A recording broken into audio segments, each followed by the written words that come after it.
September 2015. Kami mulai melintasi Sulawesi dari selatan menuju ke utara. Singgah sejenak di Tanah Toraja dan menikmati salah satu desa wisata di Toraja Utara.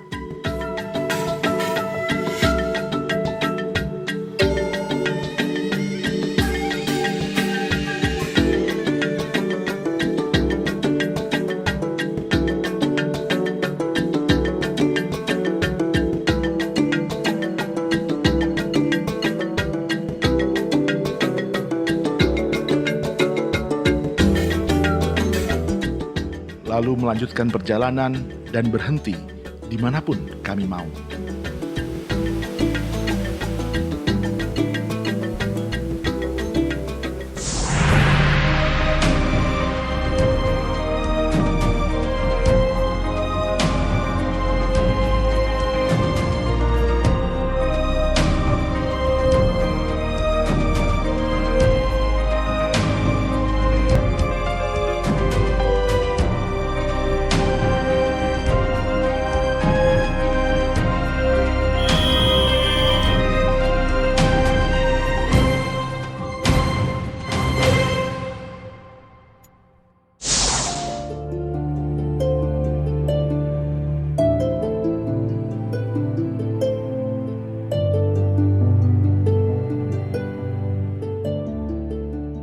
Menjelang perbatasan Sulawesi Selatan dan Sulawesi Tengah, kami menemukan tempat ini dan memutuskan untuk bermain sejenak.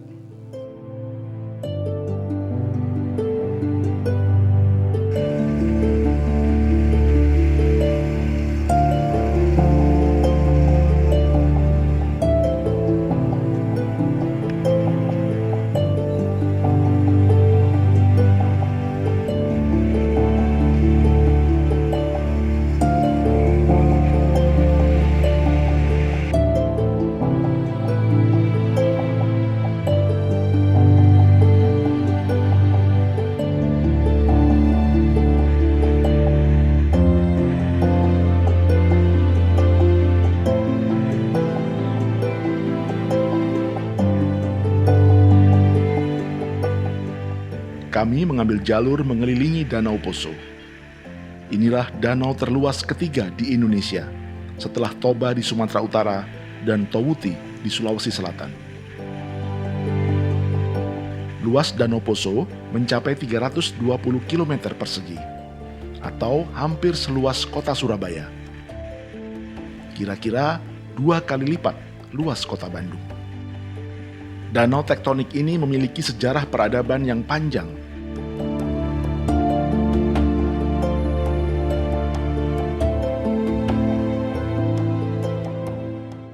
Namun kini mulai dipenuhi proyek-proyek reklamasi untuk fasilitas wisata, bahkan ada pembangunan pembangkit listrik tenaga air yang dianggap mengancam ekosistem dan kehidupan tradisional masyarakat sekitar danau.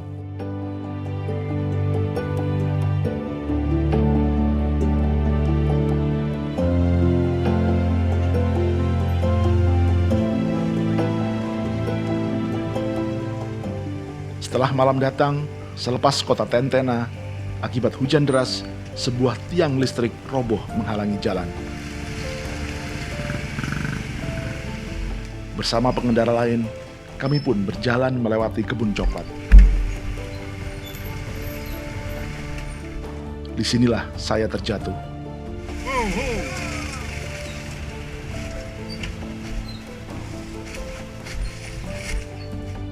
Sambil menahan sakit di kaki kiri, kami harus melanjutkan perjalanan.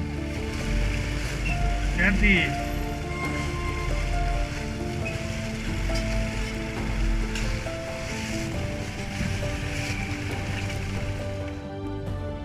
Saat itu sekitar Poso masih rawan.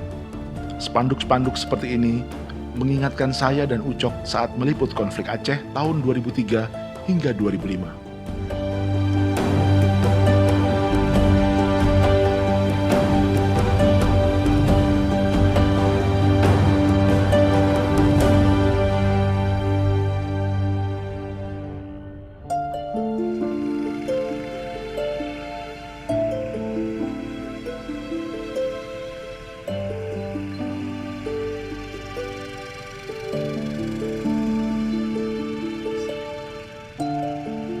Setelah beristirahat 1 malam di Poso, kami melanjutkan perjalanan menyusuri Teluk Tomini.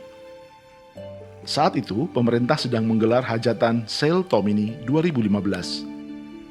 Ini mengingatkan saya pada proyek-proyek promosi wisata seperti Sail Morotai yang menghabiskan dana puluhan miliar rupiah dan sebagian infrastrukturnya terbengkelai setelah hajatan usai.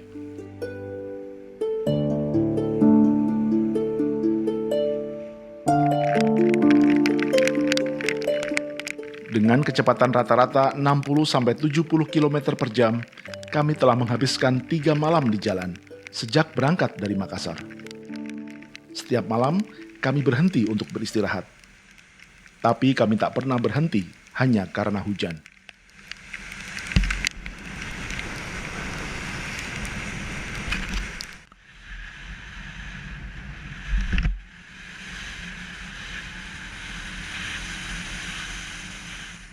Motor pun hanya beristirahat saat mengisi bahan bakar, yang biasanya juga kami cocokkan dengan waktu makan. Kedua motor ini irit. 1 liter bensin sanggup bertahan hingga 35 bahkan 40 km jika jalanan sepi dan kecepatan konstan.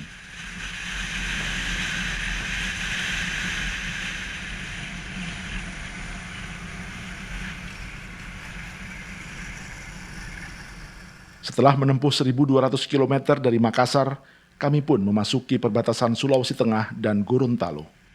Saya melihat odometer dan angka tepat menunjuk 10.000 km. Itulah kurang lebih perjalanan yang telah kami tempuh sejak meninggalkan Jakarta 9 bulan sebelumnya. Tapi ini baru melewati separuh perjalanan. Masih ada 9.800 km lagi.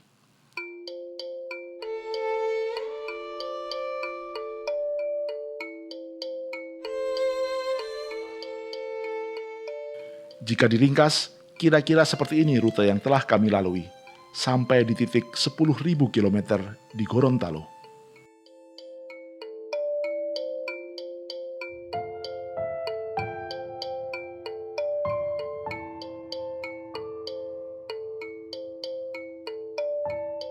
Setibanya di kota Gorontalo, kami menumpang di sekretariat sebuah organisasi jurnalis.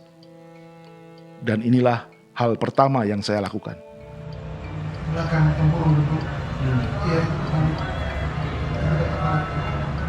bawahnya lagi.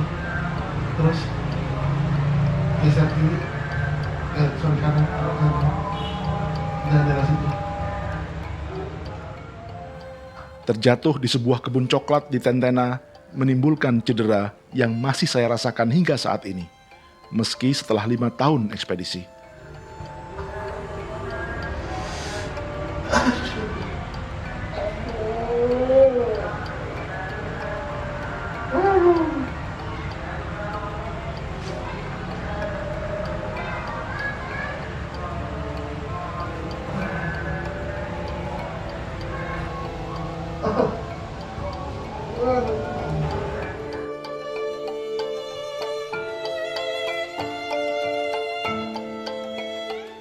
Di Gorontalo, kami memulihkan kesehatan, sembari sesekali merekam cerita-cerita menarik tentang orang-orang yang berkebun dan mengembangkan tanaman herbal untuk obat.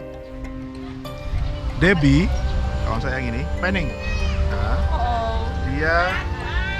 dia tidak jadi meminum salah satu jamu tradisional karena alasan pahit. Anak sekarang emang susah. Ya orang tua aja lah yang banyak penyakit. Oke.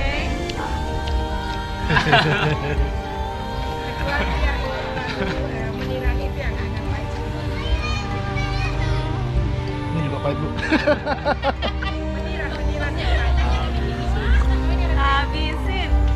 Dia sekali teguh kalau pelan-pelan. Panas.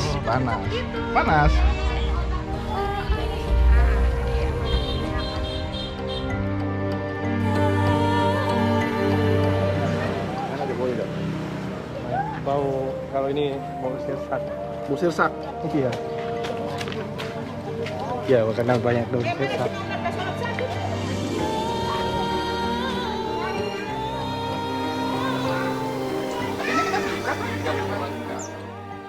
Kisah mereka dapat diikuti dalam film Gorontalo Baik. Dalam film yang sama, kami juga merekam sebuah keluarga yang membuka warung makan tradisional.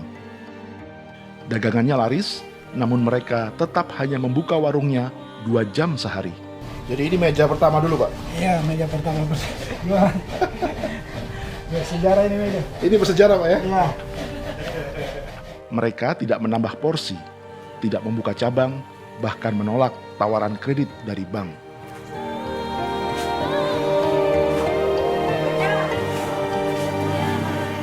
Sebuah pilihan berbisnis yang bertolak belakang dari doktrin-doktrin yang selama ini umum kita dengar, bahwa keuntungan harus dikejar sebanyak-banyaknya dan produksi harus digenjot sebesar-besarnya. Warung Milu Siram Tante Oco di Gorontalo seperti sedang menertawakan negara yang terobsesi dengan pertumbuhan ekonomi setinggi-tingginya, dengan ongkos apapun, termasuk sosial dan lingkungan. Dengan menolak kredit bank, Tante Oco dan suaminya adalah wajah terbalik dari negara yang menganggap hutang luar negeri bukan persoalan, sepanjang bisa membayar dan rasionya terhadap produk domestik bruto dianggap masih wajar.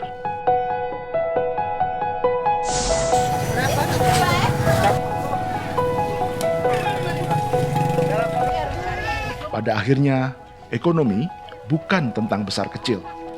Ekonomi adalah ihwal perputaran sumber daya yang merata dan sanggup menghidupi semua selama mungkin.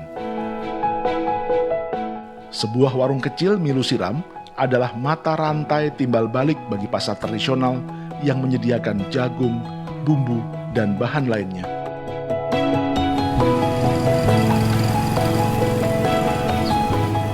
Selain membuat film Gorontalo Baik, kami menghabiskan waktu bersama kawan-kawan jurnalis.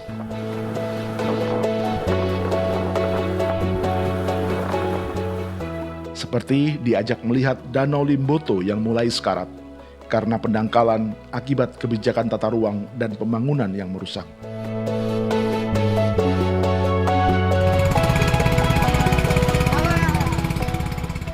Kami juga diajak melihat lokasi wisata bernama Olele yang dikelola oleh masyarakat.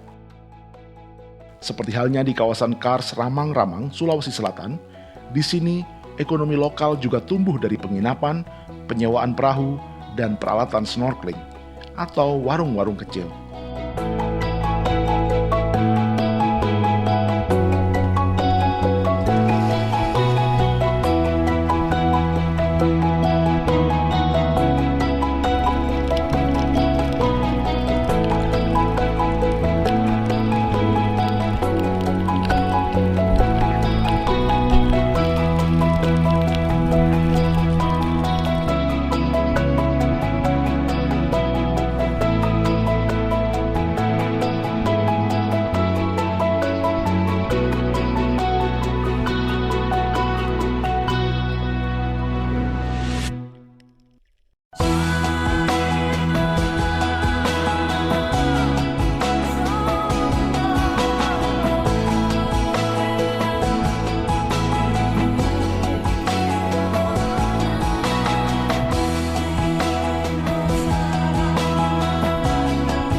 Malam harinya, para wartawan Gorontalo ini membuat kejutan.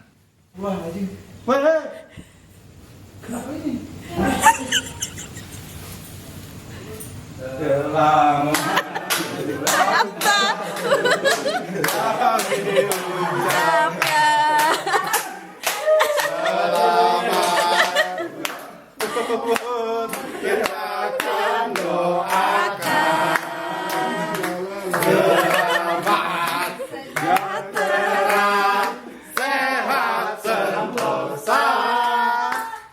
Selamat panjang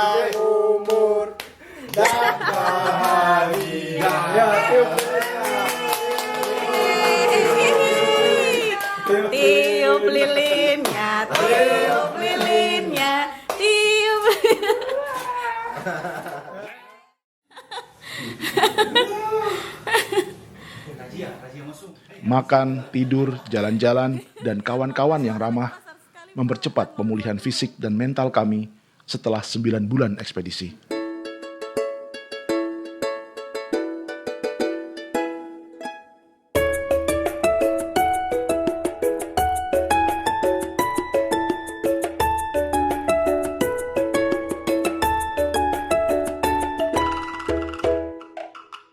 Maka kami pun kembali merekam ke lapangan. Salah satunya melihat apa yang disebut sebagai kelas jauh. Kelas jauh adalah kelas yang letaknya di luar lingkungan sekolah induk. Di banyak daerah pedalaman, jarak antara sekolah dan permukiman warga bisa berjauhan. Agar siswa tidak terlalu sulit menjangkau sekolah induk, dibangunlah kelas jauh. Yang sedang kami datangi ini adalah kelas jauh SD Negeri Biluhu, Kecamatan Batu Daah Pantai, Kabupaten Gorontalo. Jarak dengan sekolah induknya sekitar 3 km dengan jalanan yang naik turun. Jumlah siswanya 21 orang dan hanya sampai kelas 3. Jika hendak melanjutkan ke kelas 4, mereka harus ke sekolah induk. Tanpa strategi kelas jauh yang sebagian juga swadaya masyarakat ini, 38 keluarga di Dusun Mohungo ini akan kesulitan mengirim anaknya ke sekolah. Bu Guru Kasumi sudah datang. Kelas akan segera dimulai.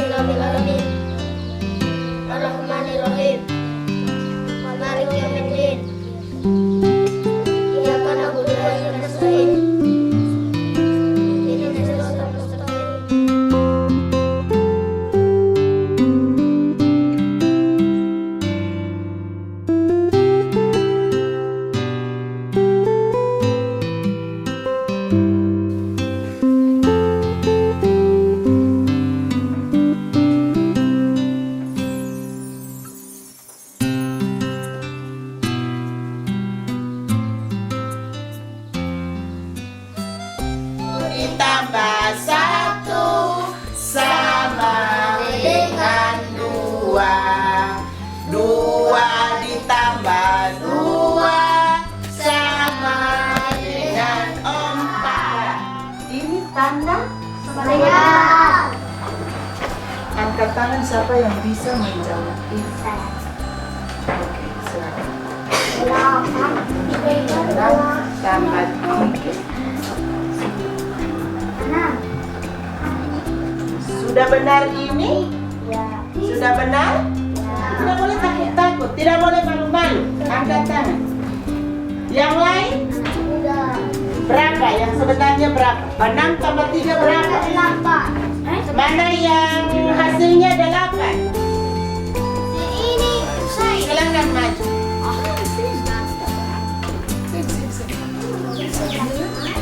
Sama dengan ini.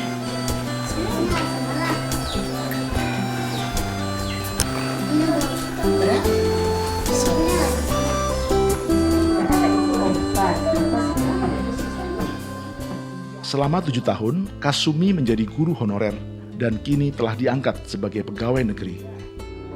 Berikut yang terakhir. Yang terakhir. Hanya ada 2 guru di kelas jauh ini. Dan para siswa ini adalah gabungan kelas 1 dan kelas 3. Biasanya berapa persen yang melanjutkan ke kelas 4 biasanya? Kalau dihitung, Iya. setengah saja. Jadi setengah di kelas ini Iya. hanya setengahnya yang melanjutkan. Iya, setengahnya yang melanjutkan. Karena pengalaman yang lalu, begitu pindah, lain ke induk, yang lainnya tidak masuk lagi. Jadi mereka putus. Alasannya biasanya kan apa itu? Alasan mereka terlalu jauh. Itu saja. Jadi, karena itu guru-guru di sini biasanya targetnya sampai 3 tahun harus sudah baca tulis berhitung. Iya, sudah target itu. 1 sampai 3 itu memang sudah target. Mereka sudah harus bisa menulis, bisa membaca, berhitung. Itu, Pak. Jaga-jaga kalau mereka tidak bisa melanjutkan. Iya, itu.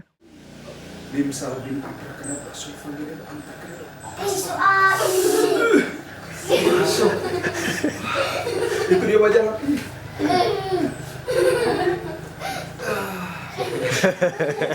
Tepuk tangan dulu. Bisa. Bukan, ini bukan guru asli. Ini kawan kami Arnold yang mengambil alih kelas dari ibu guru Kasumi.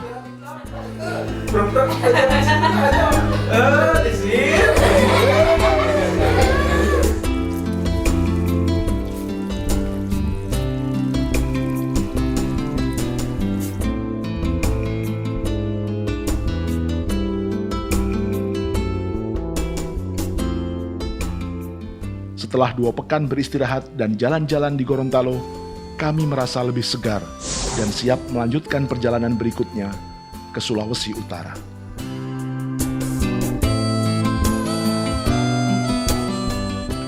Jika nelayan di Teluk Jakarta menghadapi proyek reklamasi dan Teluk Benoa di Bali menghadapi ancaman yang sama, kami mendapati kota Manado telah berubah dari semula menghadap laut, kini menjadi kota yang memunggungi lautan. Semua berubah karena proyek-proyek reklamasi.